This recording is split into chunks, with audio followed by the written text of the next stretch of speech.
here at the Metropolitan Museum of Art in the Greek and Roman galleries. We're going to talk a little bit about Hellenistic sculpture. So Hellenistic sculptural period after the classical period, more like 2nd century B.C.E.? That's right. Here we're standing before a bronze statue of Eros, sleeping. The two things that I noticed right away about this, one, he's bronze. We don't see a lot of bronze. No, we don't. This is a rare surviving bronze sculpture, one of the few to survive intact from antiquity. And bronze was often later melted down for other purposes. So many original Greek sculptures that were made out of bronze don't survive for that reason. So lots of reproductions in marble. That's right. Workshops kind of turning these things out. Yes, lucky for us, Roman sculptors really liked Greek bronzes and copied them often in marble. Later, the original bronzes were lost. I'm glad you said that, because this is one of the statues that was very loved, we're told, in Roman gardens. So wealthy Romans would want a copy of the sleeping Eros. Yes. So this one, I think, dates from the Roman period. So despite the fact of being a Greek Hellenistic original, it is listed on the nameplate as maybe from the Augustan period. So the two things that strike me, the first was that it was made of bronze, and the second is that it's a child. Yes, we don't see that very much in earlier Greek sculpture. Classical period seems so focused on the young male, the heroic, the soldier or the athlete type. That's right, and we see a shift in the Hellenistic period to a kind of realism of showing real and everyday, day-to-day life. Here in this case, a sleeping child. Yes, it's Eros, but it's a child, looking very much like a child with all its kind of plumpness. So we might imagine Eros in the classical period triumphing or somehow inspiring greatness. That's right. Here he's dozing. He is. It's very cute. It is, and that's not a word we would associate with classical Greek sculpture. Cute. No, if someone said, I saw some Greek sculpture, it was very cute, you would think they were crazy. That's right. So Hellenistic art gives us this moment of repose. And I like compositionally, too, how it's very spread out. It's not so forced in terms of its balance or symmetry as we might expect. Right, again, letting go of that idealized perfection that we see in the classical period. In the Hellenistic period, if we walk back in the other direction, we see that not only is there a focus on the young, but a focus on the old.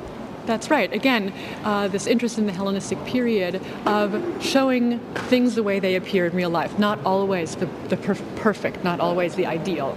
So this predates Roman concern with verism, which is focused very much on ancestors, but these aren't really portraits of individuals. No, and here we see this old market woman who is not meant to represent a particular old market woman, but this type, a realistic type.